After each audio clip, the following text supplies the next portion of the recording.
The dusk light bled along the crenellations of the red keep like spilled wine, and the king stood in his solar with the windows unlatched to the wind. The air smelled of brine, smoke, and the faint sweetness of the lemon trees in the royal gardens below. He had a boar's tusk on the table, yellow as old bone, and his hand lay upon it as if it were the hilt of a sword. "You can smell the city when it's about to turn," Robert said, eyes on the sun sinking into Blackwater Bay, like meat left out too long, rot creeping in. Jon Arryn stood a bit back from the open windows, gentle as ever and pale beneath the blue of his cloak. His beard had gone white as the gulls that sailed past the red stone. "It is not rot you smell, your grace. It is unease, and the unease has a cause. The cause wears gold," Robert said, "and smiles." The hand did not blink. He knew better than anyone how far the king would go to bait a lion. "The cause is a balance unapportioned. Lords are tools that must be fitted to their work. Lord Tywin is too heavy for the work asked of him, so he makes his own." Robert gave a grunt that might have been laughter. "Spare me the falconer's proverbs, Jon. I've a simpler one. A man can't throw his weight around if the ground cracks under his feet." He lifted the tusk and set it down again. The rap of bone on wood echoed. "He holds me through blood he thinks is mine. I'll end that." Jon Arryn's old eyes turned keen. "You mean to take them, not take." The king's mouth twisted. "Call them what they should always have been. Royal wards. It has been the way of kings, has it not? A boy to the trident, a girl to the veil. Hostages, some call them, when their throats feel dry. But hostages make peace, Jon. I want peace. You want to hurt Lord Tywin. I want him to know he answers to a king." The king's face, broad and bearded, softened unexpectedly. "And I want the children taught some good. Away from this." Jon Arryn thought of the princes and princess in their mother's rooms, their nursemaids with their soft songs and Lannister ladies hawk-eyed for every rumor. He imagined them in the chill clear air of the north, or beneath the pale sky of the Eyrie, the vanity cut from them like gangrened flesh. Storm's End would do. "They need winter," Robert cut in. His gaze had gone far away, into snows and old stones. "They need to learn that a castle can be cold and still be a home. He'll mind them. He minds everything he loves. Too well, some say." A weight pressed through his voice there, a name unspoken. "Send to Winterfell." Jon Arryn knew better than to argue. The king spoke of Eddard Stark with a regard he had for no other man living. "It will be done. It must be handled with law, with fine language." "You handle the words," Robert said. "I'll handle the weather." They both knew what weather the king would bring. A royal decree, bright as lightning, followed by thunder. Jon Arryn bowed his head. For duty, he had agreed to tie a falcon's fate to a boar's will. He made his excuses and left the king with the twilight and the smell of the bay. In the queen's chambers, the candles had just been lit and gold wove gold. The light liked her, found its way into her hair and made her whole as a coin fresh struck. Cersei stood before a mirror brought from Lannisport, a great oval with a frame of lions, and watched herself not as a woman might watch but as a general might inspect a line of battle. She did not look away when Pycelle wheezed in the doorway or when her handmaids drew near with a letter pressed with yellow wax. The wax bore a crowned stag. The queen burned where she stood, but her hand was still as she broke it. She read the words her husband had let other hands compose. The law was in them, curt and cold. The children of her body, heirs to the Iron Throne, were summoned as wards of the crown to be fostered under the protection and guidance of Eddard Stark, Lord of Winterfell and Warden of the North, until such time as the king should command their return. She read them twice more and only then lifted her gaze to the mirror. A slow breath left her. Pycelle bowed his head, the chain under his beard clinking. "Your Grace, the hand." "The king," Cersei said. "He hides behind the hand like a fat child behind a wooden horse. Send for Ser Jaime, and send a rider at once to my father."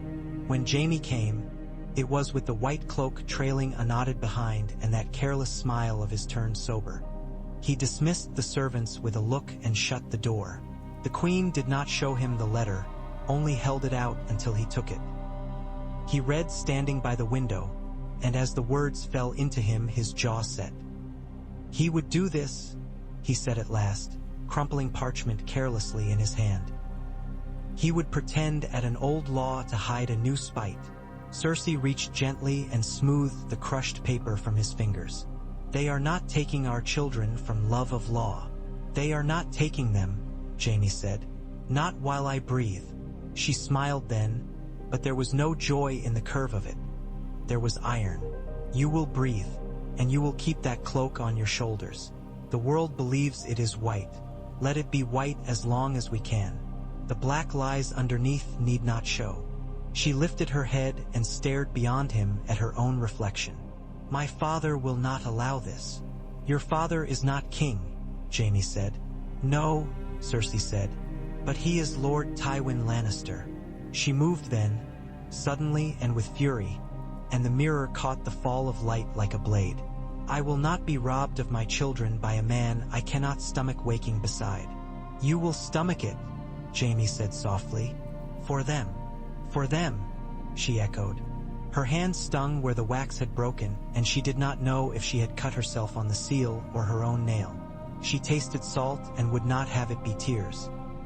At Casterly Rock, the sea bellowed in the deep caverns where it gnawed at the roots of the world. The Lord of the Rock wrote by lamplight because it pleased him to see his pen shine. The lion head seal cool against his thumb, he sent orders east like arrows. Kevin to the city to watch, Pycelle to whisper law, men to the gold cloaks with purses heavy and smiles light. Letters to summer friends in Old Town and bitterer friends in the Reach. Tywin Lannister saw farther than the coastline and past the horizon of his own offense. The king meant to cut. The question was where artery ran under skin. He did not rant. That was his daughter's way, not his. He did not swear or promise the heads of his enemies. He closed his quill in its case, set it aside, and went down to the mines, to walk where the air was warm and dry and tasted faintly of metal. He had walked those tunnels as a boy with a torch in one hand and fear in the other. He walked them now with neither. He thought of the children called from his daughter's rooms. Joffrey had his mother's mouth and his mother's anger. Myrcella was a soft summer, the last stillness before a storm. Tommen was sunlight on old armor, brave enough if you do not see the dents. He thought of them as one thinks of sums. What one has, what one will have, what one must keep. He did not love as other men loved. He did not pretend to. He knew what people were for. He knew most of all what he was for. When the king's riders thundered through the cobbled streets to the Red Keep, the city watched them as sailors watch a sky go green. The small folk had learned to read the horses' hooves when they could not read words. This day the hooves wrote war. In the yard, Stannis Baratheon watched the dust they raised and kept his thought to himself. His brother had the manner of a storm, but storms could be steered if one knew the cliffs and the inlets. Stannis had spent his life learning stone. He was there when Jon Arryn oversaw the scribes and seals. He was there when the hand sent ravens and put quills in the hands of those who could be trusted to write precisely and not at all. He was there when the queen passed from the hall with a cheek like glass and no look for anyone. Stannis did not pity her. He did not know how. He pitied the realm, which would have to learn again that to be ruled by men is to be ruled by their clumsy needs. On the morning the children were given into the king's custody, the sky was a clear dish of blue he almost resented for its serenity. The court arrayed itself like a peacock. Barristan Selmy stood in white, straight as a spear. Renly Baratheon wore green and made mirth where there was none to be made. Peter Baelish smiled with his eyes like a cat looking at cream it did not own.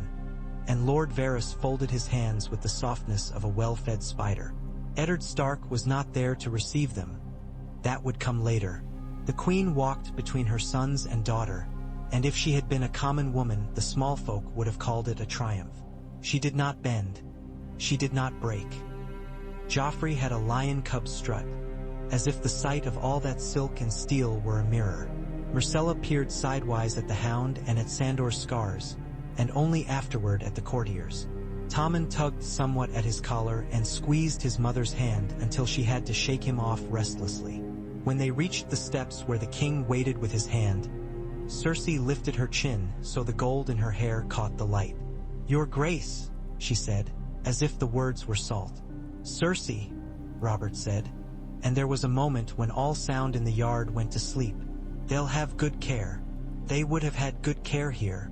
They'll have good care there," he said. "They'll have something else there, too." "What is that?" "A long winter," Robert said.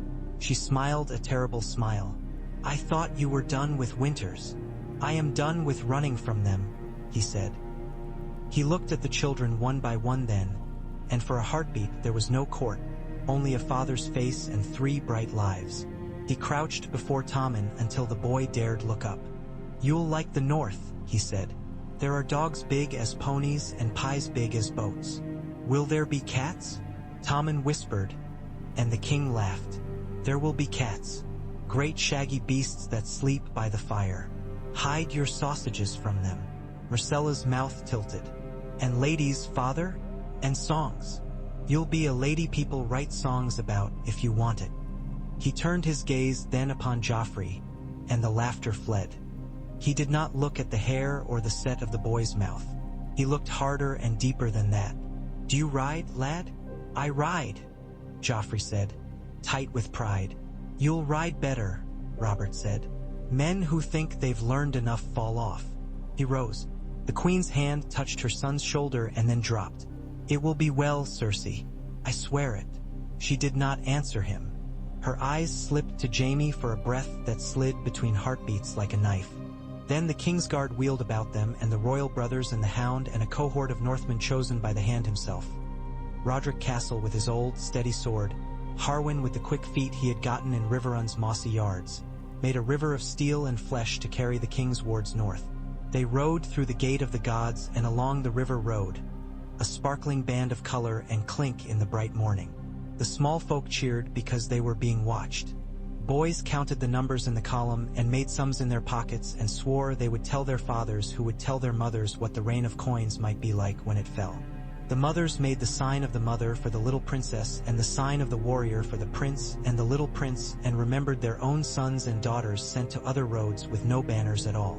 Cersei watched from the gallery until the last shimmer of helms vanished beyond a sprawl of crooked roofs. Her face remained at rest. It was later, when the rooms were quiet and our handmaids moved like ghosts and the lemon water stood untasted on the table, that she paced like a cat that has been struck. She would not cry. Tears were for women who had nothing else at hand. What she had was a father who was better than tears. Tywin's answer came like winter rain. It was careful, even affectionate in the way a rapier's tip is affectionate when it rests upon your breastbone. "My darling daughter, you will not be robbed. The king remembers that the realm is not a tavern." And then the counsels, the care. "Do not rise. Do not strike. Not yet." He would send Kevin. He would send gold and men who looked like men and were coins and knives in truth. He would send patience that could wait for years and bite through rock when the time came. The column that went north moved as columns move, with the lurches and doldrums of the body of a great beast. It was midsummer and Blackwater rush ran fat under the fat sun. So they camped on its banks and listened to frogs and the soft argument of water against the pilings of old bridges. Joffrey made a point of riding at the head, his chin a little higher than comfort, and when Roderick asked him if he would like to look at the map, he declined because maps were for maesters and weak chins. Myrcella watched the farmers at work in their fields and tried their tools in her mind like toys. Tommen found a scruffy little cat in a tanner's yard and hid it in his satchel, until Sandor Clegane discovered the squalling and barked a laugh so rare it made the boy love him at once. "Keep it," the Hound said, ruffling Tommen's hair as if it might explode. "But if it shits in your satchel, you'll clean it yourself, you hear?" "My mother says I am not to soil my hands," Tommen said gravely. "Your mother is not in the Kingswood," said Sandor. "Clean it yourself or I'll make you eat it." Roderick frowned, and Harwin hid his smile, and Barristan looked skyward for patience the gods had long ago granted him. They went north. Days' length measured out in hooves and ruts. They passed shepherds singing thin songs to thick sheep. They passed old septs where the stone had gone soft in the corners. They passed men on foot walking south in hope of work and women with babies tied to their backs heading nowhere but forward because forward was where all roads went. They slept in 100 camps, on fleece here, on brush there, under stars and under taut canvas. They crossed the neck on causeways slick with spume and watched the marsh swallow the horizon. There they were met by men of Moat Cailin, lean and gray and smelling of peat, and the men of Winterfell who had come so far to bring them home. Eddard Stark came to the great stone road a day's ride below his holdfast, because he had not slept properly since the raven had come, and because there are duties no lord sends his steward to meet. He rode with Robb at his side, a boy with the first pride of shoulders and the impatience of youth buzzing in him like a live thing. Jon Snow rode a little behind, attentive in the way of boys who have learned to be a step aside from every room. The air had a clarity to it that was almost taste. Summer there was thinner, cleaner, not the soft ripeness of the south but a hard edge on a whetstone. The banners came over a low hill like a wave of color, and the hound's helm flashed in the light, and the king's letter became horses and breath and faces. Lord Stark dismounted when he saw Barristan Selmy, and Barristan dismounted when he saw Eddard Stark. They clasped forearms like men used to steel doing its work honestly. Roderick's beard twitched with what might have been hope, and then Eddard's eyes went to the children. He bowed to them as if they were strangers because in a sense they were. He saw the boy with the leonine chin and though of Sansa and how she had smiled at talk of court, how she hummed when she sewed lions on her work because it was fine and southern and more like a song than a wolf. He saw the girl and she caught his look without fear. He saw the youngest with a bit of cat hair on his tunic where he had concealed a squirming passenger earlier in the morning, and he had the absurd thought that Rickon would have been that way if Rickon had been born sooner, more child than child. "Your Grace," he said, a courtesy he owed to a boy who would one day wear a crown or something like it. "We are honored to receive you in Winterfell." Joffrey's chin rose. "I am Prince," he said, but the words came out small out here in this bright clear air, as if the sky itself ate them. "We are pleased to come." "Indeed we are," Myrcella said, stepping delicately as if she were already a lady of songs. "Thank you, Lord Stark."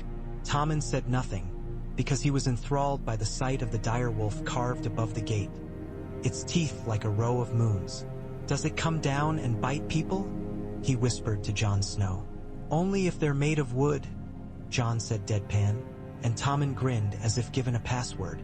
Winterfell received them with the great clunk of old hinges and the smell of hot iron and bread. Eddard led them to rooms in the great keep, and Catelyn stood there with Sansa and Arya and Bran, with Rickon already trying to push his hand into where he should not. They curtsied. They bowed. They stared as children stare when told to be polite and aching with curiosity. Sansa could not keep herself from blushing at the way Joffrey looked past her for what he already thought was his due. Arya's eyes went to the hound with fascination that had little fear in it. Bran wandered around Tommen as Tommen wandered around the taller boys, both of them trying to look as if they were not measuring each other at all. The days that followed were not like the South's days. The light had a fallow quality even at noon, and the nights came with a clarity that made the stars seem newly minted. Joffrey learned the name of Maester Luwin, and that of Hodder, and that of every horse in the main stable. Because men called them by name and the name stuck. He learned that Robb Stark smiled most when he was fighting, and that Jon Snow rarely smiled at all, and that if you stood in the gods would very still you could hear something moving among the leaves that was not wind and not bird. If he had been another boy these things might have softened him. He was not another boy. They did not soften him. But they made a second set of thoughts in him, running alongside the first, and that was better than what he had had before. He took badly to the bow at first because he was bad at it. Robb, who had shot hares with Theon Greyjoy in the Weirwood's Edge since he learned to draw a string, had a way of letting the arrow loose that seemed like breathing. Joffrey's arrows skittered to the left like scared minnows. When he swore, Robb said mildly, "You're hugging it. Hugging it." Joffrey snapped, the word ridiculous in his mouth. "The bow. Like you're afraid it will go," Robb said. "Your hand too high. When you pull back here." He reached without thinking and adjusted Joffrey's elbow, and the prince jerked away as if stung. Something flashed across his face then that Robb could not read and that Jon could. "Leave him," Jon said to Robb quietly later. "He's never been corrected that way." "By his arms," Robb said, incredulous. "By his arms." "By anyone," Jon said, when Joffrey hit a gray-painted circle on the hay bale the second day. He hid his smile by shouting at a groom for letting a pony too near. The third day he hit the circle twice. By the end of the week he was hitting it more often than not. He began to stand differently when he knocked an arrow. Not better, not yet, but less proud. Pride requires a certain stiffness that is not good for the shoulders. Myrcella took to the lady's solar like a bird to a warm sill. She had a gift for asking questions that did not shame the one asked. When Catelyn showed her the wool they dyed at White Harbor and the way to set a pattern so that a cloak made for use could also be made in honor, she watched as if seeing charming magic. She learned why the North wore colors with thought and not with riot. She watched Sansa stitch, and when the needle snagged she did not smile. With Arya she ventured out to count sparrows and almost stepped in a puddle and laughed when Arya pulled her back by the wrist as if she had saved her from a pit viper. "They'll all think you're soft if you giggle that way," Arya warned her in stern imitation of something her septa had said once and she had not liked once. "My mother says softness has its uses," Myrcella said, and Arya made a face and liked her better. Tommen discovered the kitchen first and the armory second. He watched a smith beat iron into the right to be called a knife and held his breath as if he might bend with it. Porridge made by a Northwoman with a heavy hand for cinnamon was better than porridge made by any Southerner alive. This was a fact he announced and defended with complete seriousness. He did not laugh at Theon Greyjoy's jokes when he did not understand them, and Theon took a liking to the boy that manifested itself in showing him how to sneak little extra soups from the pot when the cook's back was turned. "A Greyjoy's luck," Theon said grandly when they were caught and scolded equally. "Valuable to have. Save it for when it matters." At night, Joffrey lay in a bed of old northern wood and listened to the castle. Winterfell had a way of settling itself at night that the Red Keep had never shown him. The Red Keep hissed like a city snake whose coils are the walls themselves. Winterfell sighed. When he closed his eyes, he saw a mirror with a lion on its frame and a woman who had looked into it and loved herself as he loved himself. When he opened them, he saw frost on the high window. He hated weakness. Sometimes what he hated was himself. He did not take easily to the gods would. The old gods did not ask for show. They asked you to stand. He came upon Jon Snow once, there, and would have made a jibe and did not because something in Jon's stillness made all the words feel cheap.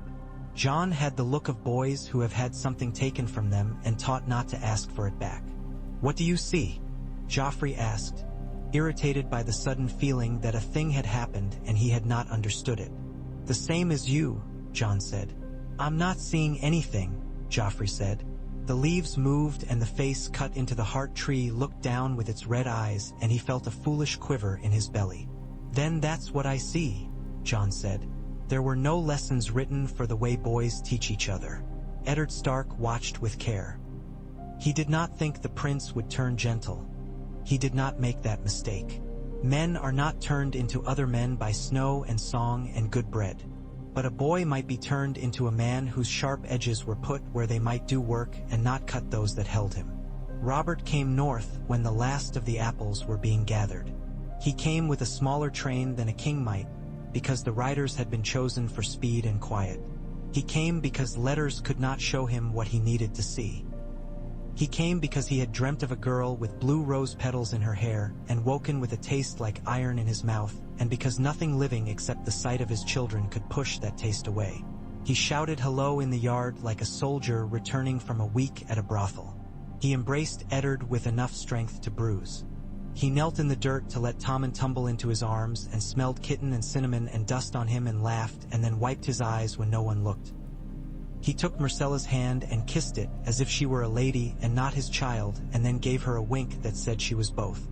He looked at Joffrey and for the first time did not look through him. "You've changed," he said. "I am a royal ward," Joffrey said stiffly, as if that explained everything.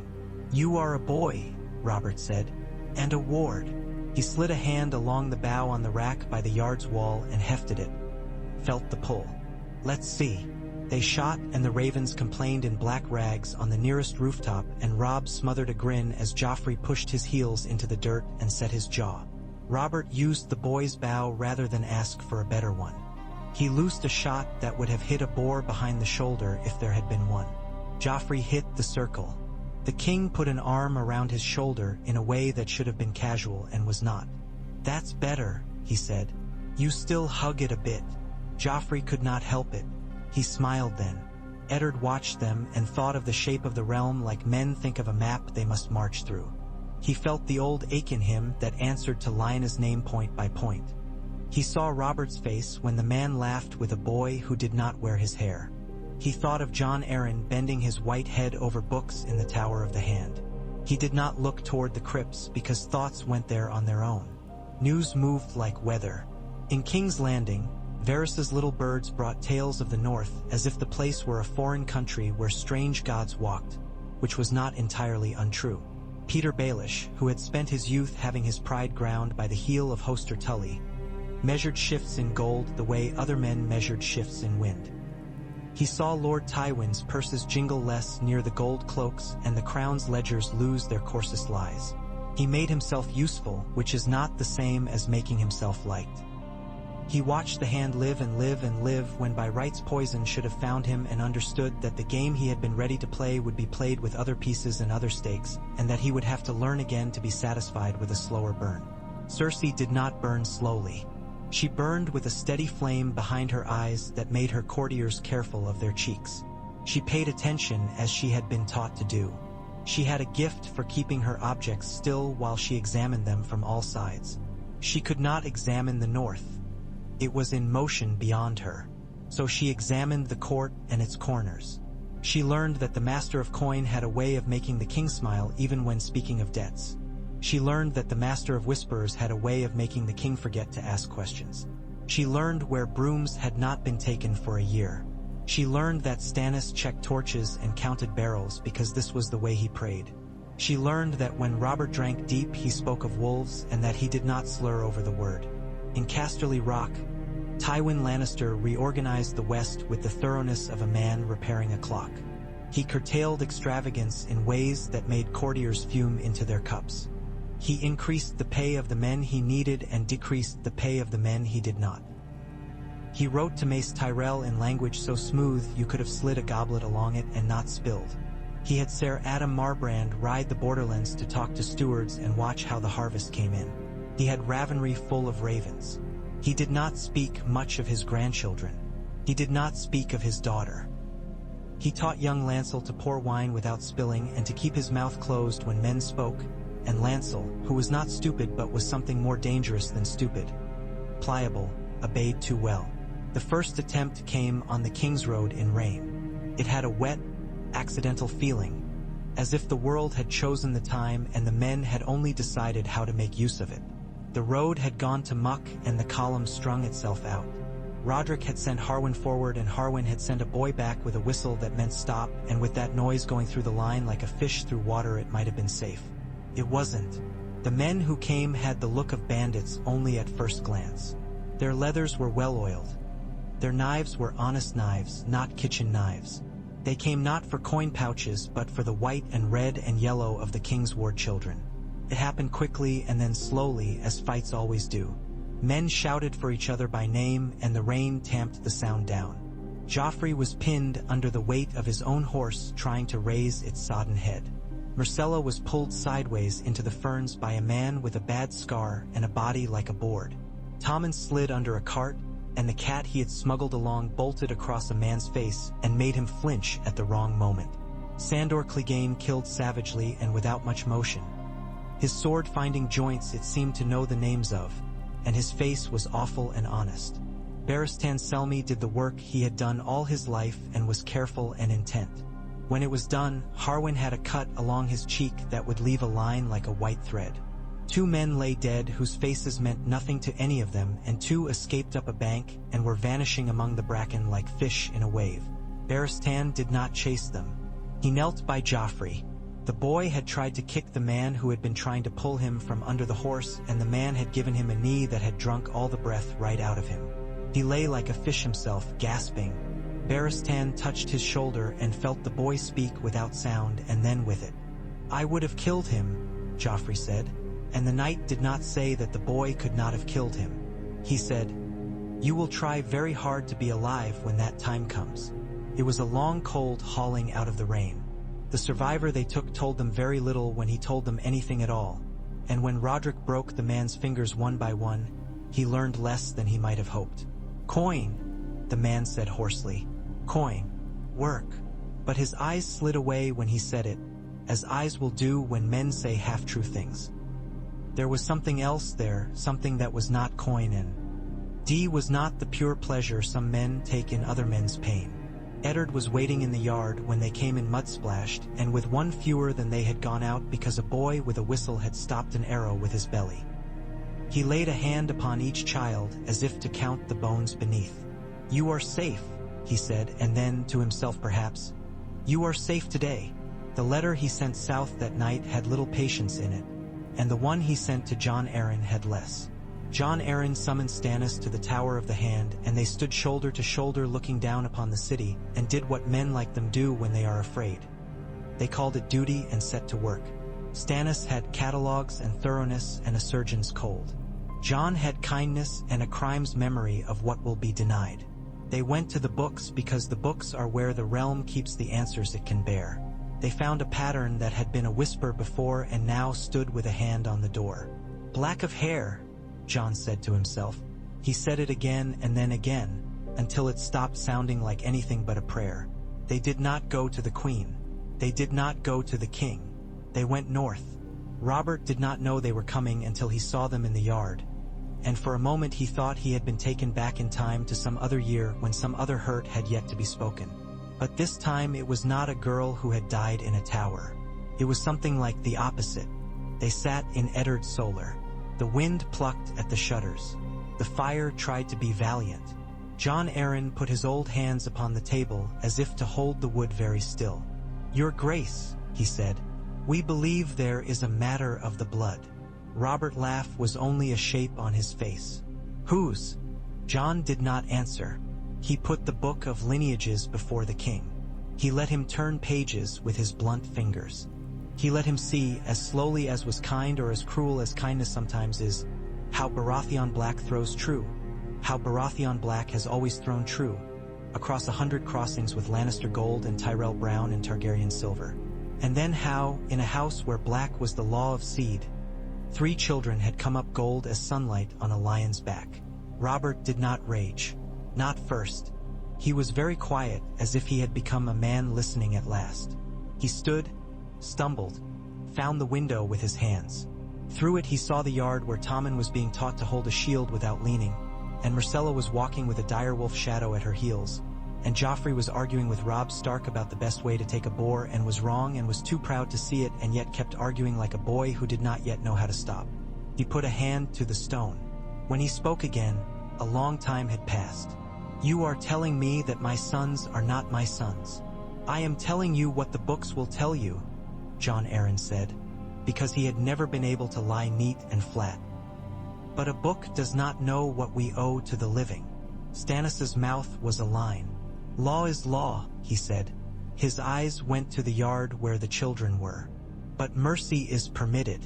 The faith may hear, and a council." Robert's shoulders were mountains.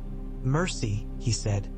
He spoke the word as if it were a bitter drink and then as if it were medicine.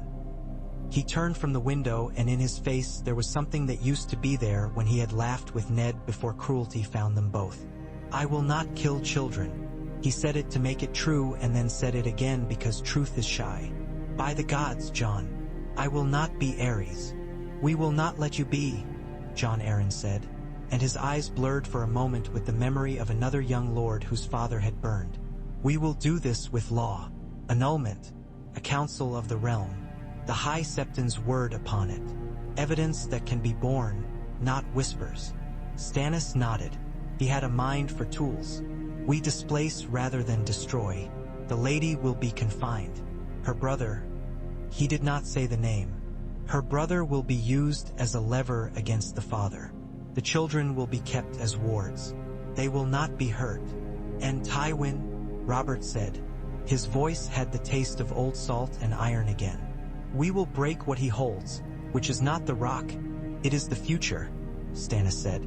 We will make public what he cannot afford to publicly deny. Eddard had not spoken since the name of the seed. He spoke then. We will need the world, he said. It cannot be us alone. The Vale must stand with us, the Riverlands, the Reach if they can, the Dornish if they will. The West will not bend easily.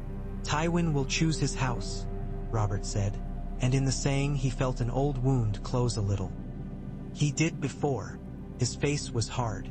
Summon them, all of them. They summoned them. The Great Council convened at Harrenhal because it was big enough to hold the realm and strong enough to hold its breath.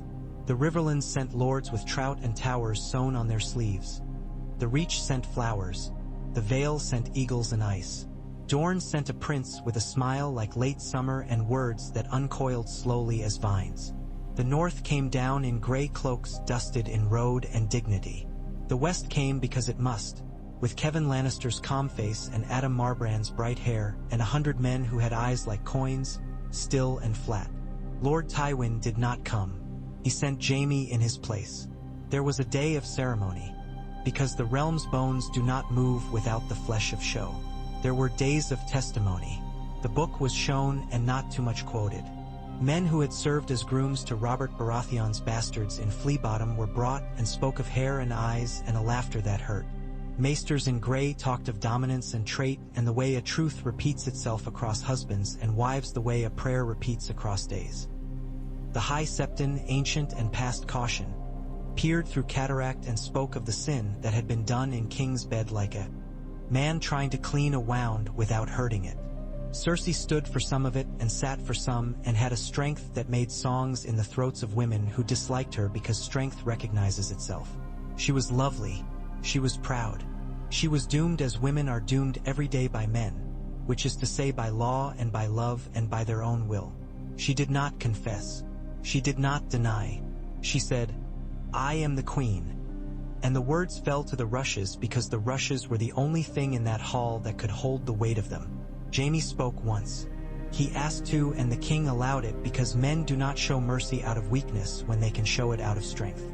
He said, I took an oath as a boy that I would guard the king and the king's seed. I have kept half that oath and failed the other half. I do not ask forgiveness. His eyes were on his sister for that, and for a moment something naked and raw was shown that made even Varys shift his gaze. I will do what must be done. It was a long judgment because men like to hear their own voices when called upon to be just. It was shorter than it might have been because the matter had already been decided in the only heart that mattered. When the king stood, silence pooled and then spread to the edges of the hall. By right and by law, Robert said, each word a blow struck on iron. I declare my marriage to Cersei of House Lannister null for reasons the realm has seen and heard. I name my brother Stannis as my heir until such time as the gods grant me trueborn sons or daughters.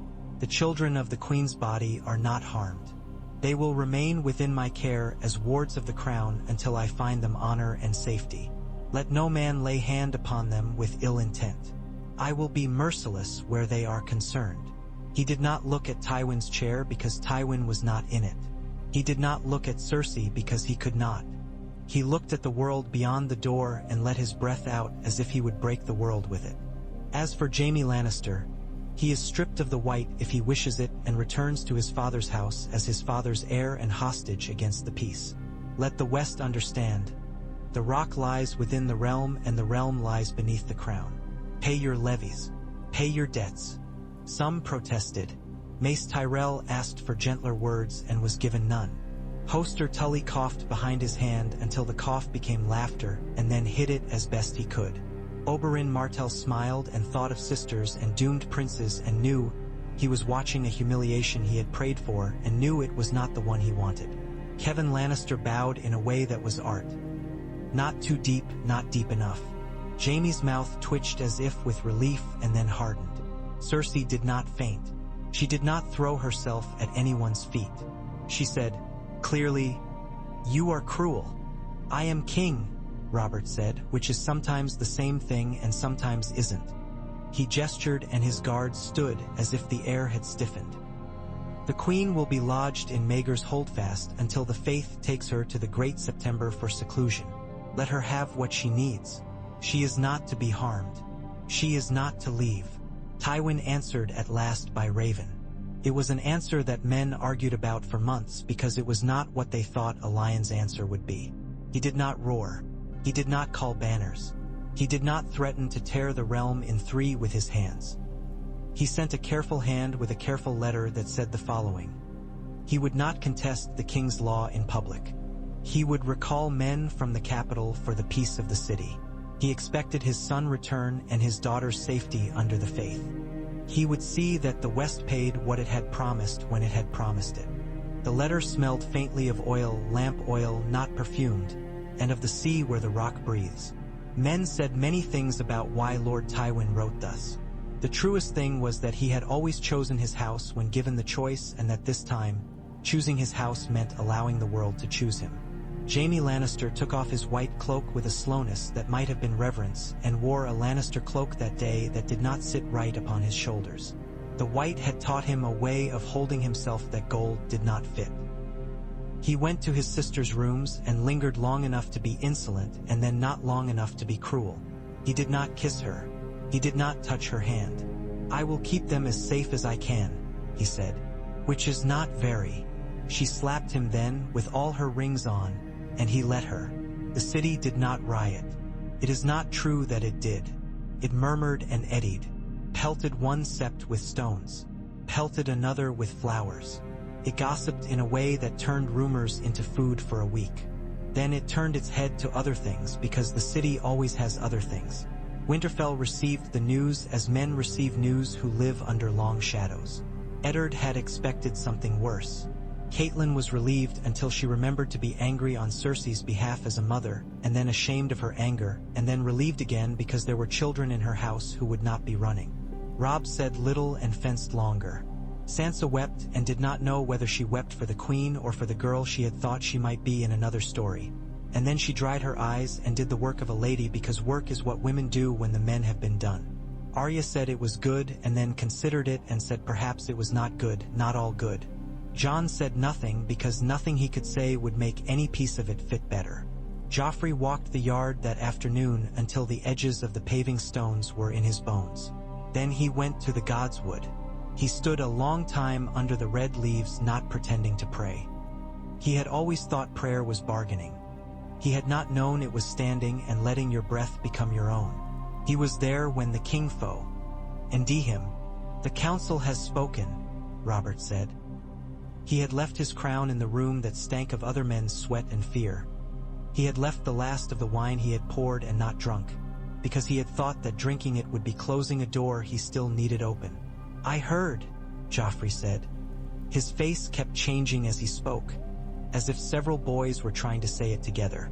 "You will send me to a September. You will remain where you are for now," Robert said. "The world may move about you. You will not move." Joffrey lifted his chin. It was the only way he knew how to make himself taller. "I am a prince. You are a boy," Robert said gently. "You are also a brave little shit who did not cry under a horse, and I will not have you pretending you are only the one thing. Listen to me." He had never used that voice with his son before.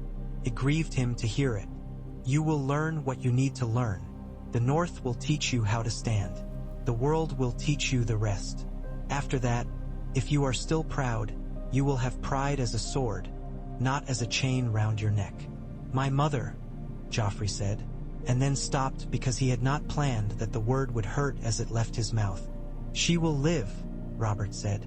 "She will not be harmed. The faith will keep her, and I will see." He stopped then. He was a king, and he could not promise this boy the thing the boy needed. Joffrey's face changed again. "I'm not your son," he said. He said it and wanted to unsay it. "I mean," Robert kept breathing because it is the thing that keeps men from breaking into parts. He reached and his big hand rested on Joffrey's shoulder. The boy did not shake it off. "When you were born," Robert said, speaking slowly because slowness keeps words from falling apart. A man came to tell me that I had a son with golden hair. I laughed, and then I drank. I did not hold you as I should have. I did not teach you as I should have. That is my fault. That is my sin. You will carry the part that is your own into the years that are yours to bear. But I will carry my part also. I will be at your back when you do not see me. A man can do that, even for a boy not of his seed.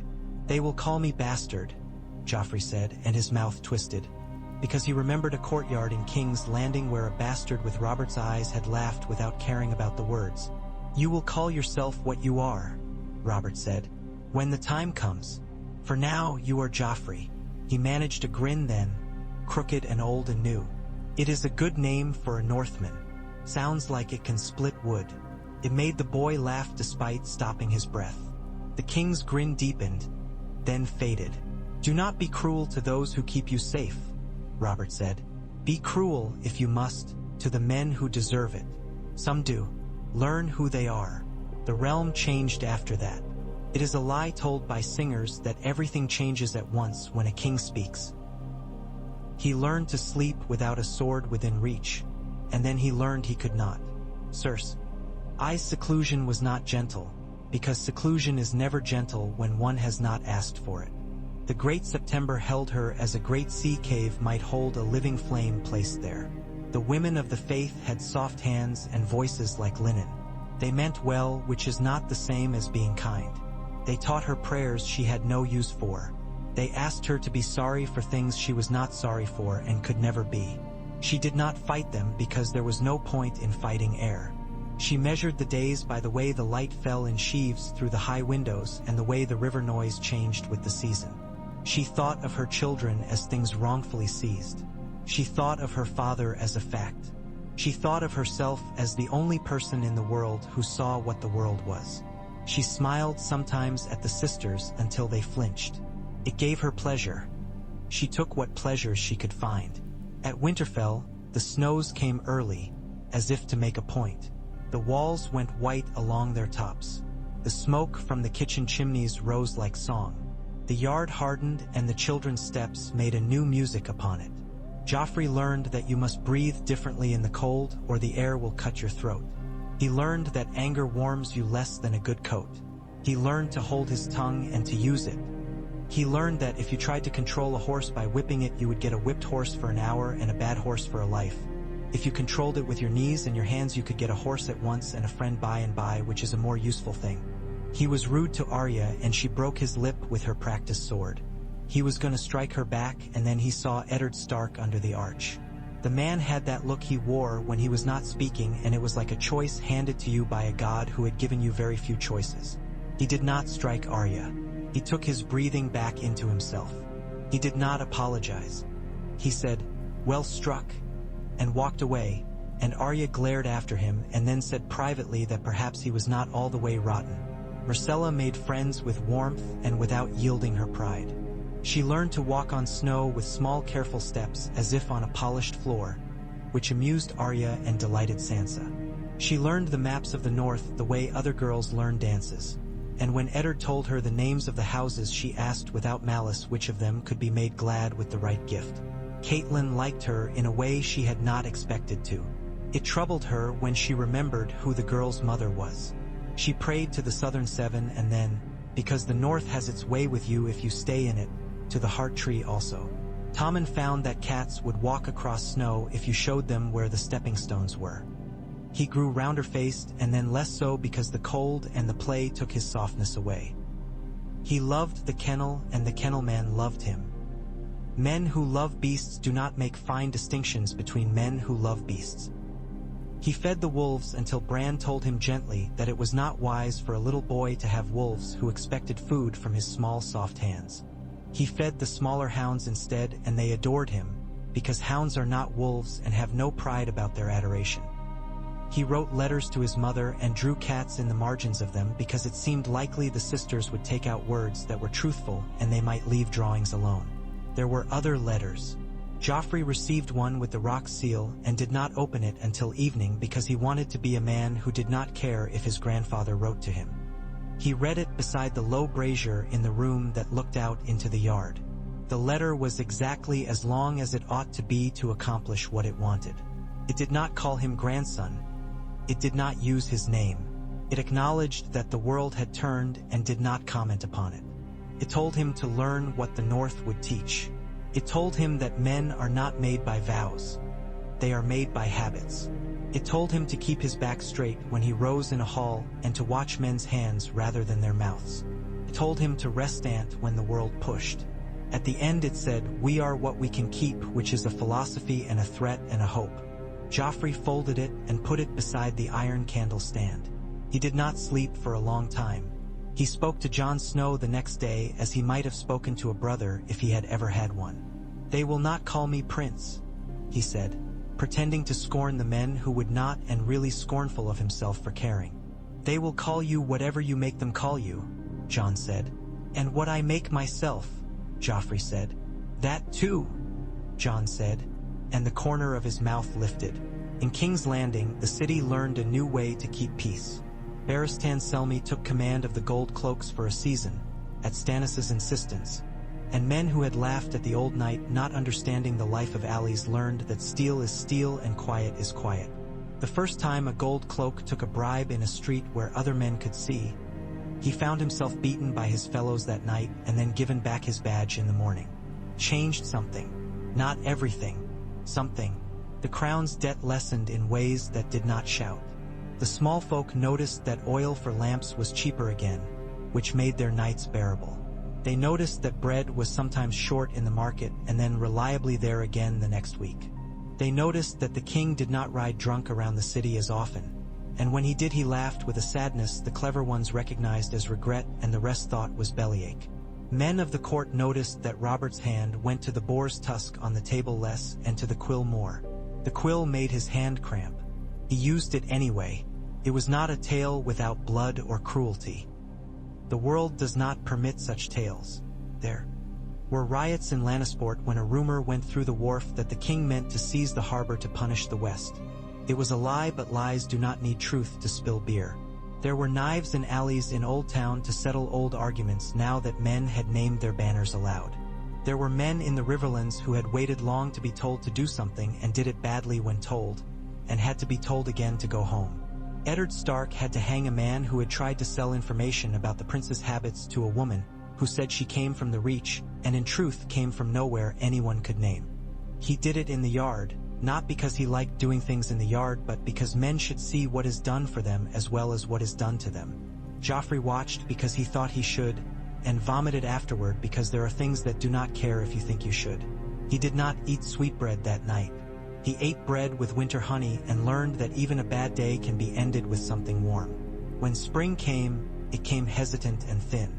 The North let it in the way it lets all things in, by considering them carefully and then allowing only the part that would not break the walls.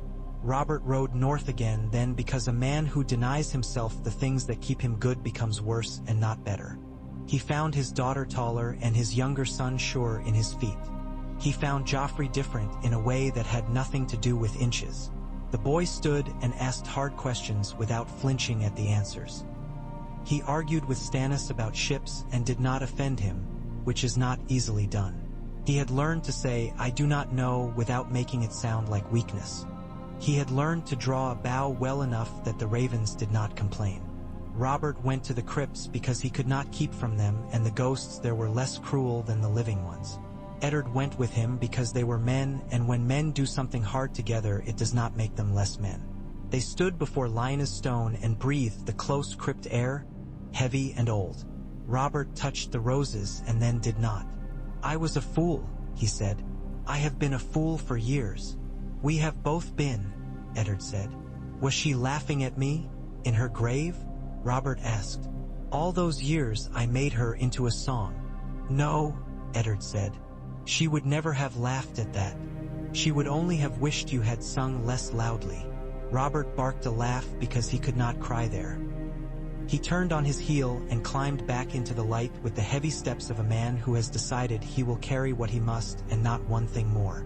On the yard, Joffrey was showing Tommen how to hold a shield and letting Tommen get in under his guard on purpose and then pretending he had not because mercy is a fragile thing and boys must learn to protect it. Myrcella was reading aloud to Arya from a southern romance while Arya snorted and tried not to be snared by it. Sansa was writing letters to be sent south, speaking of snow and the way sunlight there seems to stand at attention. Men in other places adjusted themselves to the order as a horse might when a new rider sits it. The Reach sent grapes and goodwill and less of the first than the second. Dorne watched with eyes like needles and a mind for a day not yet on the calendar. The Vale became more itself, which is to say it became quiet and stubborn and sure. The West did not bend at all. It was a piece of iron set in the fire and then set aside, cooling slowly, and the wise men among them understood they were living in the cooling. Tywin had Jaime sit the chair when petitioners came and then had him listen standing when petitions were done to the gossip the guards gave when their helms were off. There is more truth at the bottom of a guard's cup than in the mouth of a lordling with a polished signet. After 2 years and some months, word from the Great September said that the Lady Cersei might take the air on the September's terrace under guard. The sisters had discovered that a woman who does not want to be taught cannot be taught and had decided to let time teach her instead. She stepped onto the white stone, so bright it hurt, and looked out over a city she had once believed she would rule and realized that no woman rules a city. A city rules itself and sometimes allows itself to be called ruled. She thought of her children as if they were artifacts in a room she had kept locked and now could not open. She thought of her father and the sound of his pen. She thought of her brother. She allowed herself one half-breath of memory and then shut it away because if she did not she would break like glass left too long in the sun.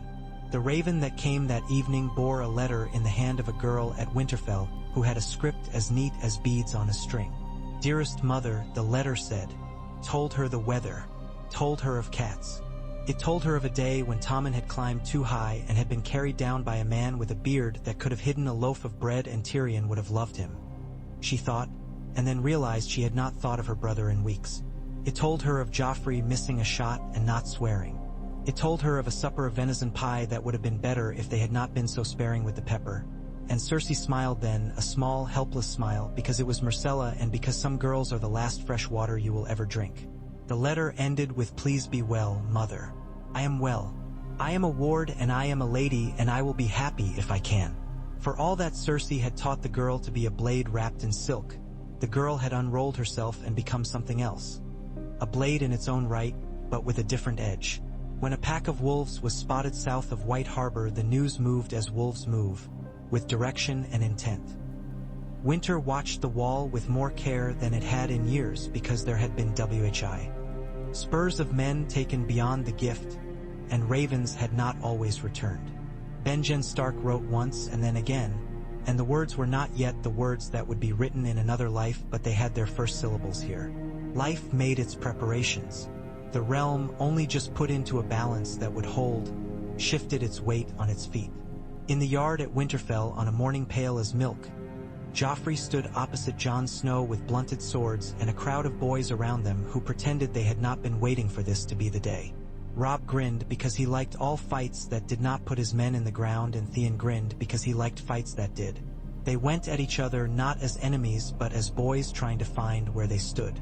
Jon had quickness and a way of seeing where the next thing would go. Joffrey had pride and had learned to place it. They struck. They stepped back. Joffrey took a hit to the ribs that would have bruised him if he had been wearing a shirt thinner by a thread and did not groan. He landed a tap on Jon's shoulder that would have cut if Jon had been careless. They stopped at the same time. They nodded. Something of import passed back and forth in silence and settled itself like snow. Sansa watched from the Solar's balcony and did not know whether to be glad or to fear. Myrcella leaned beside her, hands wrapping around the balustrade. They are both fine boys, Myrcella said. They are both fools, Sansa said, then laughed because she did not mean it. He looks different now. Who? Myrcella said, though she knew. Joffrey, Sansa said. He looks like someone I could talk to. Then you should, Myrcella said. We shouldn't be afraid of the people we will one day have to speak truth to.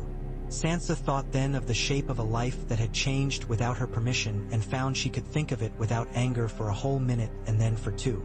Years are made of such minutes. The realm learned to live with the knowledge it had forced itself to look at.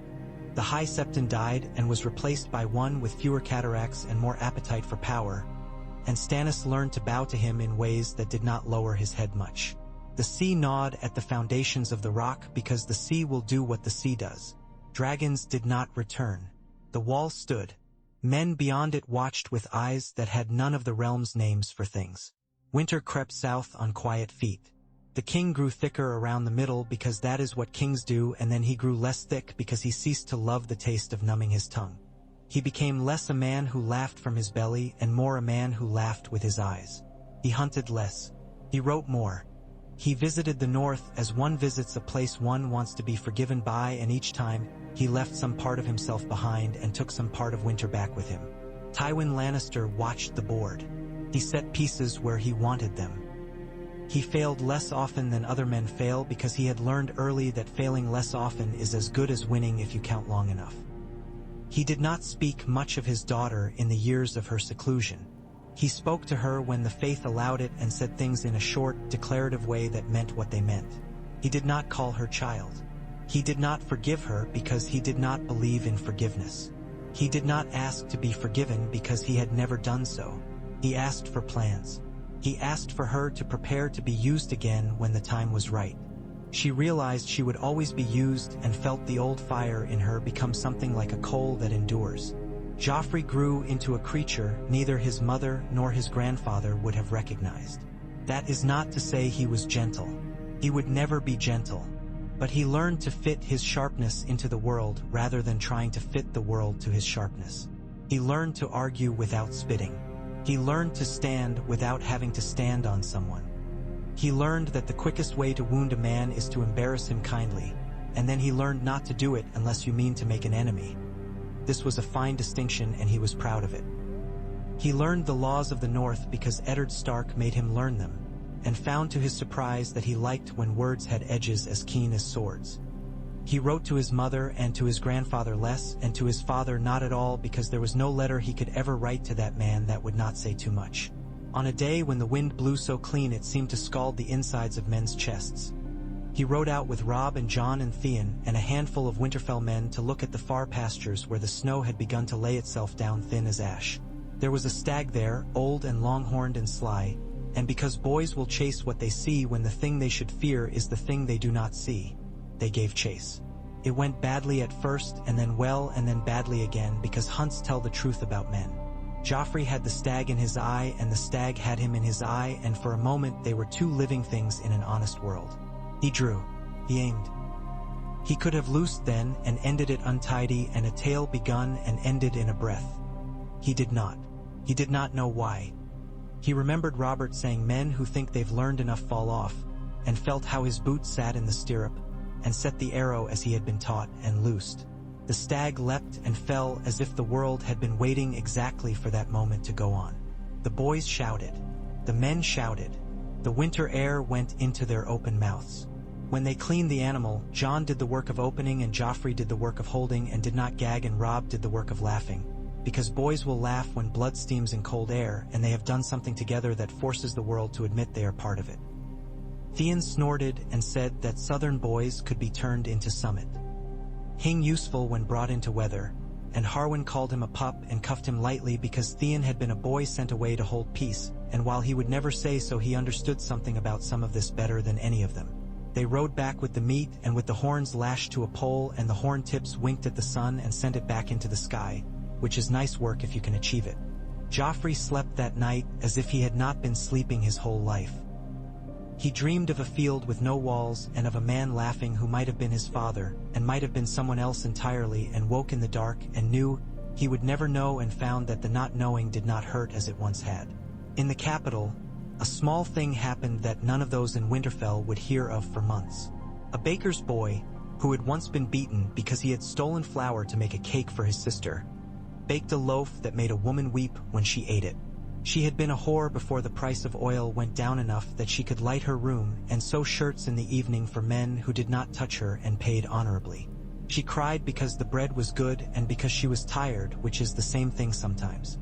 In the Tower of the Hand, Jon Arryn coughed and admitted to himself that he was old and went on working because men like him do.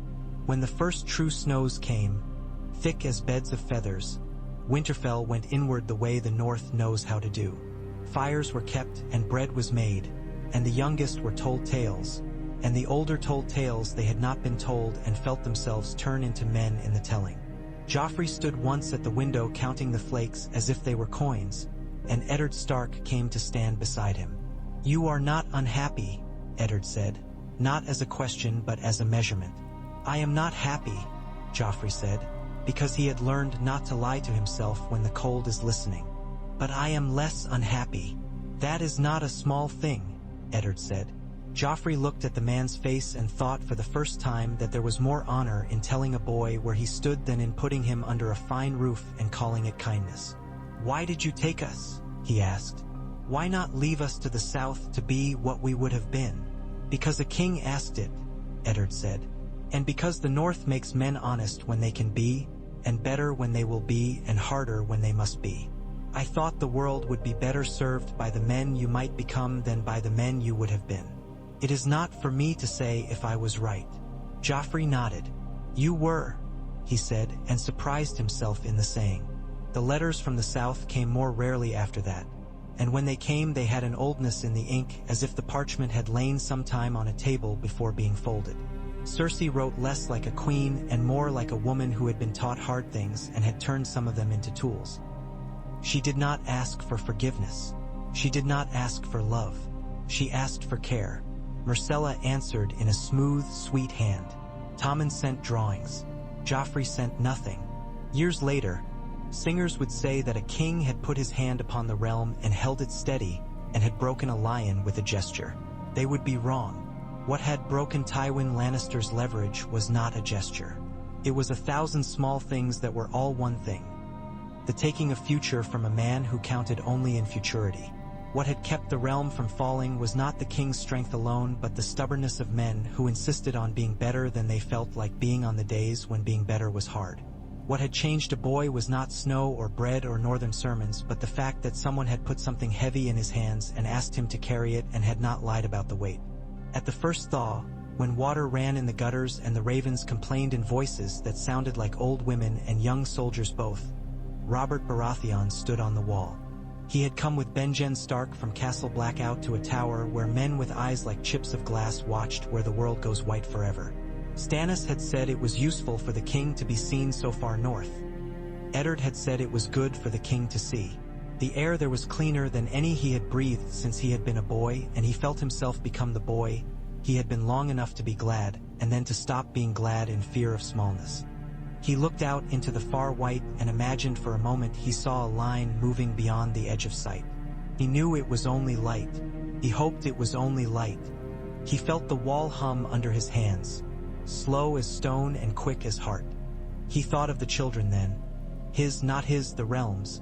Scattered across rooms in Winterfell with cats and books and bruises and hot porridge and grief. And he said the prayer of men who have been cruel and have tried to stop. Let it be enough. Let it be enough for now. The wind answered, as wind always answers. It said nothing, and it said yes, and it said not yet, and it said winter is coming. He laughed at that because the North had taught him to laugh at something that would be terrible when it arrived. He turned and walked back along the top of the world beside the Ranger of the Night's Watch, two figures small against ice as old as memory, and below them the realm he had stumbled into ruling turned in its sleep and dreamed for once not of fire, but of a slow thaw and a chance.